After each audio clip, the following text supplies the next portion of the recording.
Hello everybody, today is the 11th of May and as always we're going to tell the pain story. This pain story changed a lot of people's life. It shed light into what something happened to our life and how we can create or manifest our dream life in a very certain way. So are you ready? Let's get started. What is this? It's a pen. What do we use a pen for? To write and to highlight, right? Okay, so now there is a job inside the room. I'm going to read this intro. The job does the help you. The job help you receive the to the sheet. Does the job see this one as a pen? No. So for the job, this one is not a pen, but for the human, this one is a pen. So it is correct. The job for the human. The answer is both correct. But the job, this one is a chewing toy, but for the human, this one is a pen to write. The job is correct on the job one, the human is also correct in the human world. So that is our first lesson. Don't forget. Now, let's imagine that there is a table in front of me. So I'm going to put this thing on the table and then bring the job and I will walk out the room. So inside the room, there'll be no human, no job. What does this only become? It is still a planner chewing toy. Or becomes almost nothing and the answer is still comes from us. The Optimus. The Optimus is actually very much recognition as we understand the Optimus. To be able to achieve anything in our life, just like we should have the bush. But by the Optimus into his business, and is able to build this like whatever we need to inject it in these dollars as we go. He is also able to have several refugees. So what is the Optimus? Why is that so magical? Let's go back to the page story, okay? So there's been curly on the table, and there's nothing and no dog and nothing to interact with. We come back to choose and report the Antipas. So the Antipas is not darkness, it's not nothingness, it's not any feeling, thinking. The Antipas is just self that doesn't interact with anyone. So each of us, whether we are human, animal, plant, or object, we all possess the Antipas. But then, in reality, we always interact and never on each other. So that's the reason why we always have the potential to become anything and anyone, depending on who or what is speaking at us at that very moment. But what do I mean by that? So let's go back to the pen story, okay? This can be called on the table when there's nothing and no values and nothing. So it has the emptiness, but so that I go back into the room and I look at this becomes okay. When the dog goes back to the room, the dog look at this becomes a chewing toy. When both the dog and I comes back to the room at the very same time, we both look at this at the very same time. What does this thing become? It becomes too thick, no pen for me and a chewing toy for the dog. So it's single thing. When there's no human, no dog.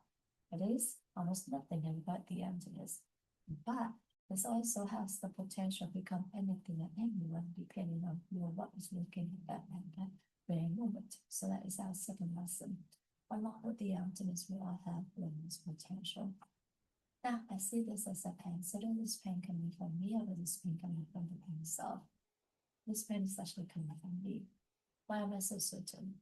Because if the thing is the pen is never the job or anything in this entire universe, we have to see it for what it is, which is a pen.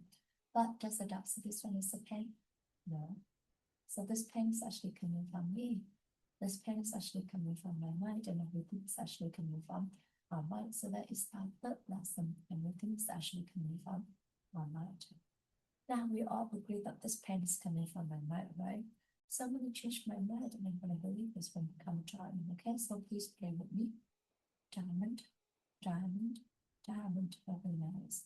It's still a pen. So what in my mind, that first need to see this as a diamond, as a pen, but not a diamond. They all say things that are not that the ancient wisdom as color. When we see something, the cities that are my part of open have been covered with and made us see it for what had been planted for into our mind. So we planted those into our mind, and you can promise it into your mind, and I can promise it into my mind. How can we do it? We do it by three ways: by our word, by our actions, by our thoughts, especially toward other people. So for instance, I'm going to hold on to this. I'm going to say that I have the pen. You like to have this pen. And when my friend say yes, please, I'll be so happy to give this to my friend. I hope I can help my friend.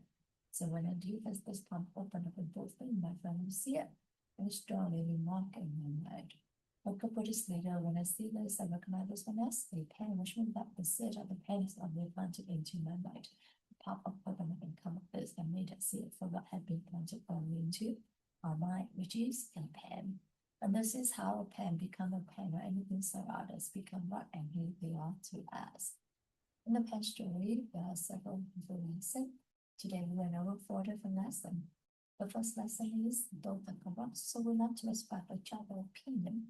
We learn to respect each other's choices, and we learn to listen to each other with a compassionate heart. The second lesson is allow with the emptiness we all have limitless potential. So trust your potential, trust the potential of the moment, everything surround you, and trust the potential of whatever happened to you. Lesson number 3 is everything is actually coming from the settings that are mind.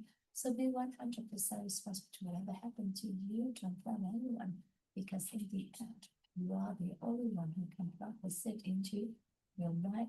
And last but not least, a very important lesson is how to create and manifest our dream life in a very certain way. So first, you have to know what you want to achieve in your dream life. And then you start planting those seeds using your word, your action, your thoughts with other people.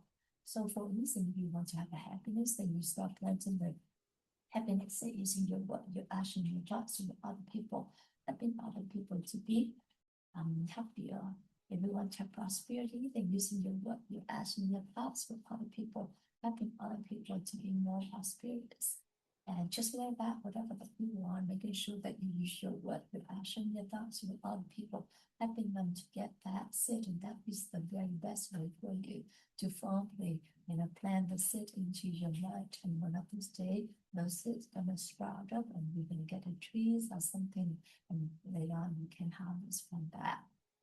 The lesson that I would like to share with you all today is that I've been whenever telling the pen story, the first lesson in the pen story, author program, there's always something equal in me. For the past couple of days, that especially I've been having kind of conflict with my daughter.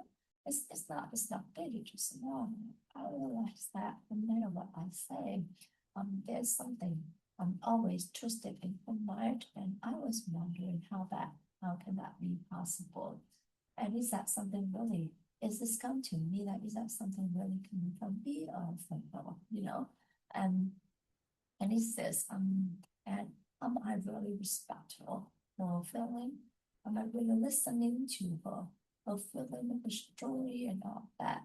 I really want to do all that, to be her best friends, her mother, someone who she can trust and can share with everything. But I think along the way, I might become more of a mother than a friend who will always listen without judgment, without worrying that, okay, this will hurt my daughter and I should do this and do that. I always listen to her with a subtitle in my mind. And I think that is something that I should try to avoid. Sometimes she only wants someone to listen to her without judgment, without advice, just there to listen to her and to respect her, from whatever aspect that she comes from. It might not be my aspect. This might not be my perspective, but it's worth to listen to because it's her perspective. So that is something that I have been thinking for a while and trying to practice. But I think that I still have to try harder to get to that point. So it's a way telling the pain story, sharing with you my lesson is a way to verbalize that thought in me. And one of these days, and then maybe I will progress, a little bit day by day to that place, to that road, to that journey, when I be able to listen to her, to respect her fully, and become her best friend, rather than just her mother who always worry about her. So thank you so much, everyone, for listening to me today. Thank you, Olive, for accompanying me in the 3000 day journey. And by me telling you the full story or sharing with you my lesson, something good, I would like to dedicate that to my Joe's family, to my friends, to my coworkers, to my neighbors, or to any living things in this world and the other world with love, wisdom, and gratitude. Thank you so much, everyone. Have a beautiful day. Bye bye.